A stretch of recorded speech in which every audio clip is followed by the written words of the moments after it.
Ya, baik, kita lanjutkan. Mas Uceng, hak angket ini ada satu mengatakan bahwa itu bagian yang langkah pihak yang belum move on. Sementara satu sisi dikatakan itu salah satu perbaikan, memang juga disebutkan di dissenting opinion seperti itu gitu. Ada perlu perbaikan untuk demokrasi dan pemilu ke depan. Ya, saya kira 3 level yang harus dilakukan ya di angket itu. Yang pertama adalah rekomendasi untuk perbaikan ke depan.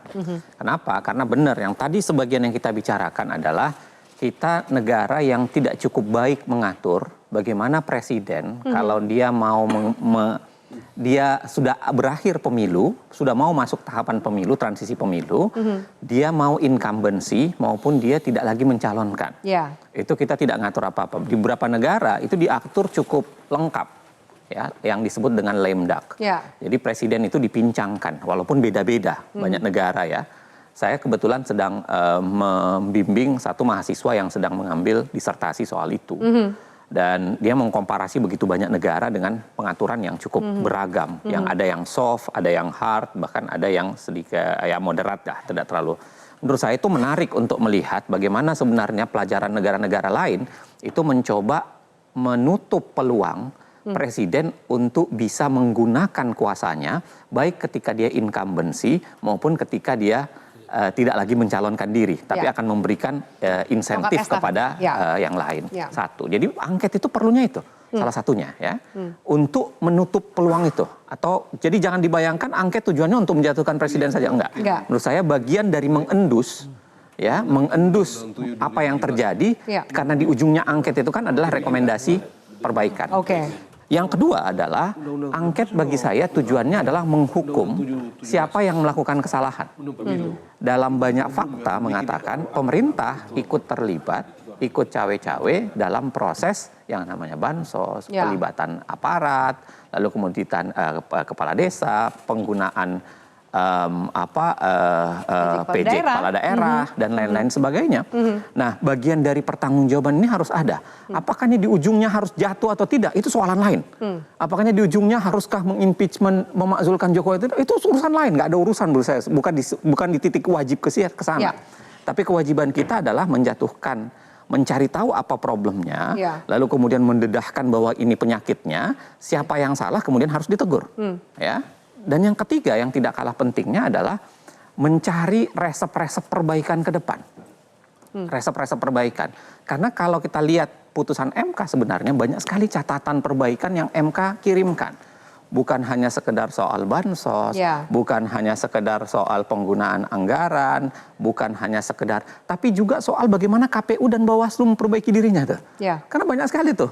Ada beberapa catatan dalam putusan MK itu mengatakan Bawaslu tidak cukup melakukan penegakan hukum yang memadai karena dia tidak punya parameter yang jelas. Akhirnya kan kekurangan aturan hukum tuh, standar dan parameter yang jelas untuk menjatuhkan itu keliru atau tidak. Nah, maksud saya adalah ada PR pekerjaan besar sebenarnya yang harusnya dilakukan, dan angket jangan dibayangkan ya, angket adalah proses yang diberikan di dalam konstitusi kepada pengawasan politik untuk memperbaiki jalannya demokrasi. Anda melihat ada pihak yang merasa bahwa satu pesimis itu hak angket tidak akan berjalan atau merasa terancam? Kalau soalan konfigurasi politik, saya pun pesimis terus terang. Saya selalu mengatakan kekurangan terbesar partai-partai kita adalah mereka selalu mengatakan ribut untuk ide, tapi kemudian ketika lemah dieksekusi. Iya, ketika kue sudah ditaruh di atas meja, semuanya berebut itu. Saya misalnya begini, dugaan saya ini ya, tanpa bermaksud berprasangka buruk. Dugaan saya salah satu yang akan dibesarkan segera ini adalah kue menteri. Karena Undang-Undang Kementerian Negara kan membatasi hanya 34 menteri. Kalau mau membujuk begitu banyak partai masuk ke situ, belum lagi janji-janji kepada pihak manapun, itu biasanya kursi menteri itu harus diperlebar loh. Jadi kuenya sudah mulai akan dijejer, apalagi tanggal 24. Kuenya akan terpaksa harus dijejer. Baik. Silakan Mas Budi. Nah itu dari luar aja di situ yang saya terus terang punya concern ya. Pertama begini, kita tidak bisa menyalahkan partai-partai yang begitu antusias untuk masuk ke dalam kekuasaan karena insentif kita untuk membesarkan oposisi itu terlalu minimalis. Jadi kita tidak punya insentif yang cukup baik untuk membuat posisi partai oposisi itu kuat sebagai Termasuk insentif elektoral ya. insentif elektoral maupun insentif finansial. Oke. Jadi memang berat buat partai untuk menjadi oposisi. Oke. Jadi kita perlu memikirkan bagaimana memberikan semacam insentif agar partai yang kalah itu komit dan solid menjadi oposisi. Jangan mudah tergoda ke dalam kekuasaan. Ya. Nah yang kedua, nah ini concern saya tadi adalah karena minimnya diferensiasi antar partai dan itu berakibat ketika mereka mengusung capres yang kalah, itu partai-partai tetap pengen masuk ke dalam kekuasaan. Ya. Dan itu yang membuat checks and balance itu menjadi berantakan. Ya. Yang kita lihat selama terutama periode kedua Pak Jokowi itu eksekutif heavy itu. Oke. Jadi bayangkan tinggal satu partai yang berada di luar, yaitu PKS. Semua partai ditarik ke dalam dan itu menciptakan satu koalisi yang bukan hanya oversize, super majority coalition. Oke. Karena proporsi pemerintah Terlalu itu besar. diwakili Iya. itu lebih dari 80%. Ya. Kalau minimum winning coalition kan 50 sampai 60. Oke. Kalau oversize 60 sampai 70. Ini di atas 70% itu sama sekali tidak sehat. Oke. Kita memerlukan oposisi Tapi yang itu kuat. yang mungkin akan dicoba dilakukan oleh pemerintahan Di situ, berikutnya. Saya sebenarnya Mas berharap Bung Andri Rosiade Iya. itu tidak tergoda untuk menumpuk kekuasaan. Karena kalau koalisi super majority, Andre atau Prabowo? ya itulah. Bosnya Andre. Itu akan membuat koalisi obesitas. Kalau koalisi obesitas itu ibarat banyak lemak jahat. Jadi kurang lincah dalam bergerak. Tapi semua dikatakan, oh lihat saja. Tadi Mas Andre udah katakan loh bahwa lihat saja setelah tanggal 24 semua akan Itu akan harapan datang. harapan saya. Ya, yang saya bilang itu setelah tanggal 24 tentu akan ada pertemuan secara terbuka. Komunikasi politik tidak lagi dibatasi karena belum adanya keputusan MK. Ya. Komunikasi politik akan lebih terbuka. Pertemuan-pertemuan antar partai, antar pimpinan akan lebih terbuka.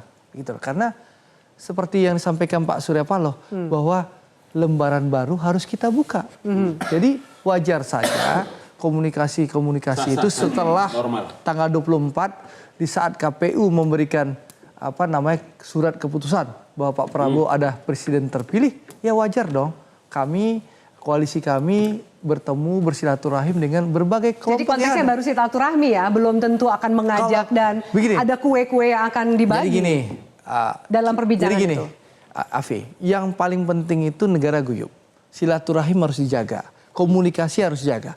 Urusan bergabung atau tidak tentu tergantung independensi keputusan masing-masing internal partai. Misal PDI Perjuangan, Bang Ciko. Ya, komunikasi kami dengan PDI Perjuangan berjalan dengan baik.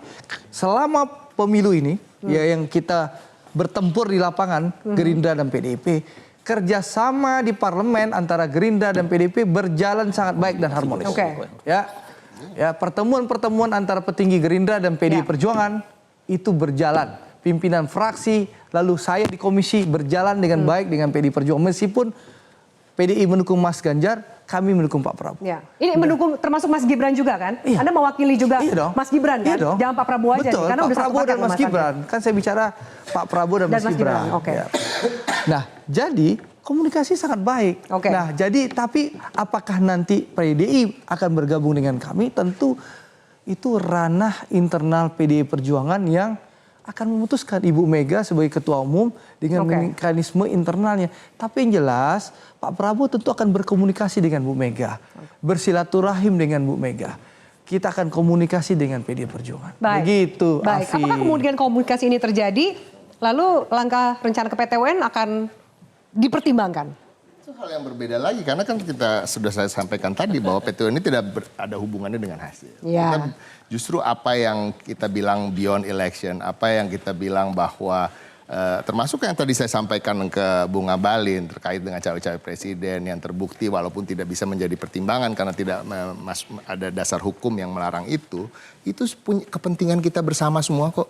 Nggak semua dari kita bakal jadi presiden seumur hidup, ketua parpolnya kok. Ya kan? Pada suatu saat nanti ada pergantian-pergantian di mana intinya kekuasaan itu memang harus dibatasi. Untuk ke depan. Ya, jadi ini semua kita punya kepentingan. Mungkin Bung Andre sekarang kan happy ya kan, Pak Prabowo. Nggak ada awan sudah- mendung lah di bagian Iya, Bung Andre. tapi kan nanti pada juga. tapi kan Ya. Bung Andre, Hari ini Bung Andre ini kan Bangkit lagi, kalah, bangkit nah, lagi. artinya kan Meskipun dihina sama Adian, alhamdulillah Oke, baik, kita dengarkan dulu. artinya ada kemungkinan akan kalah pada suatu saat nanti dan Insya tidak. Allah 10 tahun dulu lah. Nah, apapun itu, tetapi kan harus ada aturan-aturan yang sudah membatasi bagaimana kekuasaan, bagaimana seorang presiden harus bersikap dan lain-lain, dan itu harus diatur dalam satu koridor hukum sehingga tidak terulang lagi. Termasuk Bu Pilpres Mega yang juga tadi siap disampaikan bertemu. oleh Ridwan Mansur, bukan yang termasuk dalam orang yang menyampaikan Ya. dissenting opinion loh tadi. Ya. Termasuk Bu Mega juga nanti akan menarik nih. bertemu dengan Pak Jokowi. Ya, itu saya pengen masuk ke situ, Afi ya. Ya. Jadi dalam konteks peta atau pembentukan koalisi di Indonesia itu seringkali karena nir ideologis, itu pola pembentukan koalisi lebih ditentukan oleh faktor chemistry tokoh.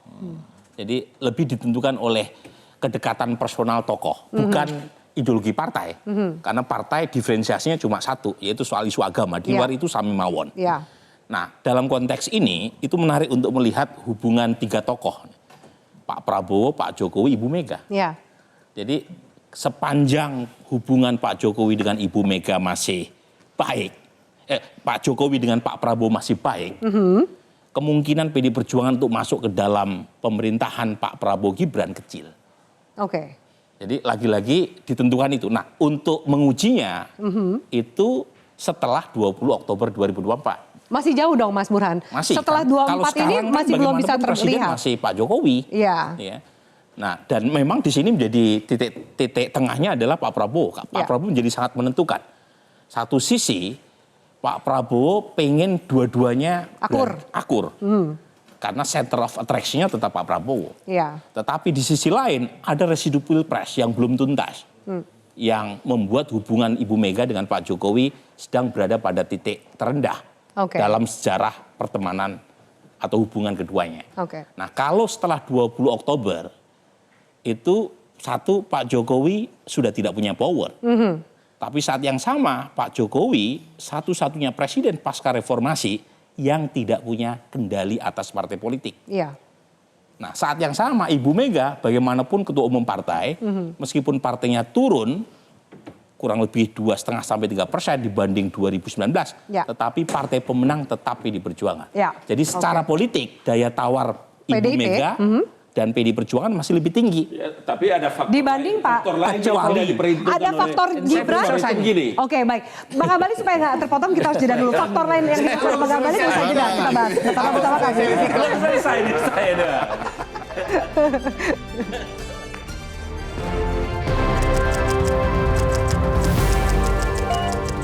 Jelajahi cara baru mendapatkan informasi. Download Metro TV Extend sekarang.